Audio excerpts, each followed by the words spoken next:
ამაზე უკეთესი ჯიში უბრალოდ არ არსებობს. ხალხურად, გლეხურად მალინა მარწყვის ვეძახით. და ისე ნამდვილი ჯიშის სახელი ვიქტორია, რუსული ჯიშია. ამაზე უკეთესი, უფრო გემრიელი, უფრო ლამაზი, უფრო კარგი სანახავი არც ერთი სხვა ჯიში არა. უბრალოდ ეს არის რომ ცოტას ისხამს და ერთხელ მოიარობს წელიწადში. ეხლა ის ახალი ჯიშები რომ შემოდის, უგემური მარწყვები რომ ბაზრებში სავსე, ის უყველა ის ჯიში რამდენჯერმე ისხავს და სამრეწველოდ სან-ანდრიასია მაგალითად ერთი პოპულარული ჯიში არაფრად არ უქმნია ღმერთს, პლასტმასაა, მაგრამ სამრეწველო ჯიშია. ეს ვერც ტრანსპორტირებას ვერ უძლებს. ერთს აი ახლა ბოსტონიდან გამოიტან და 1 საათში უკვე კარგავს შესახედაობას. და ის ჯიშები ერთი კვირა რომ იდოს ასე ლანგარზე არაფერი არ მოუვა. ბევრი რა თქმა უნდა დადებითი თვისება აქვს იმას სამრეწველო ნიშნით, მაგრამ ამას არც ერთი არ შეედრება. ან როგორი სურნელი აქვს, ან როგორი გემოვნური თვისებები აქვს, ან როგორი წვენი აქვს, ან როგორი სანახავია თვალისთვის, უკეთეს ვერაფერს ვერ ნახავს ადამიანი. მე ამ ჯიშს უწევ პოპულარიზებას, ამ ჯიშს ვამრავლებ და ასე მაქვს. აი დედაძირები ნახეთ. ამ რამდენი დედაძირი რას ქვია, რამდენიმე ძირისგან შედგება. ჩითილია დარგული, ულვაში თრავდება რა თქმა უნდა, როგორც ყველა ძველი ჯიში და იმ ულვაშს რო დავრგავ წელს, მომავალი წლისთვის იქნება დედაძირი. აი ეს ყველა რამდენიმე 3-4 ძირისგან შედგება. აი ეს ნიშნავს იმას, რომ გაზაფხულზე აუცილებლად აყვავდება და აუცილებლად მოისხავს. ერთ ქოთანს 5 ლარად ყიდი დედაძირებს. რა თქმა უნდა, გვაქვს ბევრი მარაგი და ძალიან ვარ იმით დაინტერესებული, რომ გამრავლდეს ეს ჯიში და ბევრს კონდეს.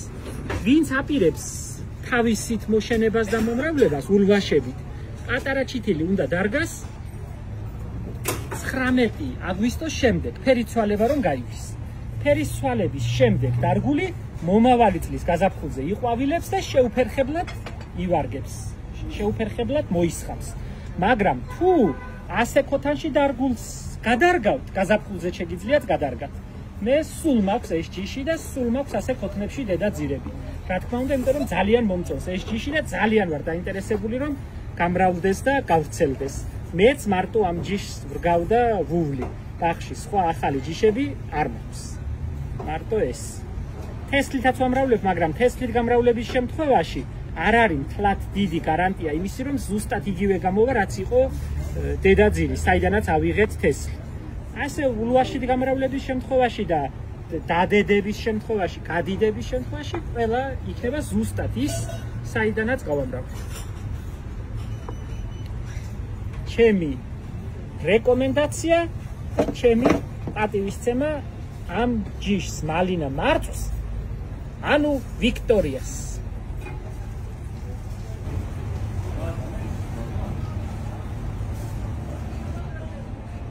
ერთს აქვს ეს ჯიში სხვათა შორის და სათბურებში ცდილობენ ეხა დარგვას 20 ლარზე ქვემოთ 1 კილო მარწყვის ფასი სეზონზეც არ ჩამოდის. აი თბილისის ბაზრებში 20 ლარზე ნაკლები არც გაგანია სეზონზე არ ღირს. მე მირჩევნია რომ ეს ჯიში მქონდეს, ცოტა მოისხას და საუკეთესო ნაყოფი მქონდეს. ამითი გაკეთებული ტორტი კრემთან ერთად, ნაყინთან ერთად უკეთესი პროდუქტი არ არსებობს. გაძეძგილი C ვიტამინით, გაძეძგილი მაგნიუმით, რაც ძალიან იშვიათია სხვა ხილში და უსწნეულში.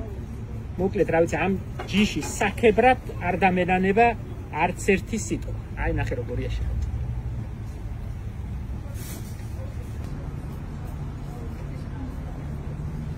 სხვასა და საფარელი.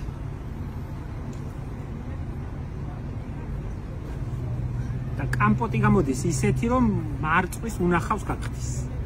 სასწაული წვენი აქვს. ძალიან კაი ჯიშია, რა ვიცი, ამაზე კაი რა უნდა იყოს.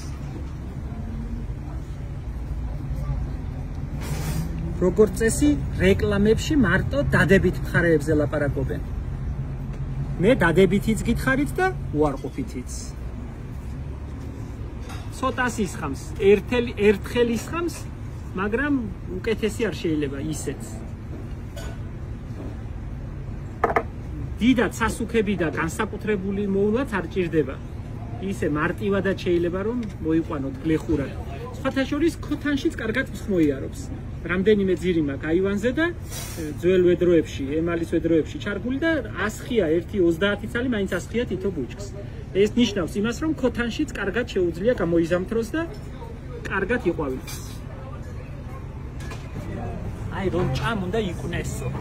ой, მისლა ამას შაქარი არ ჭირდება. რა შაქარი? გადაავლე წყალს და გადასარევია. მადლია, მადლი.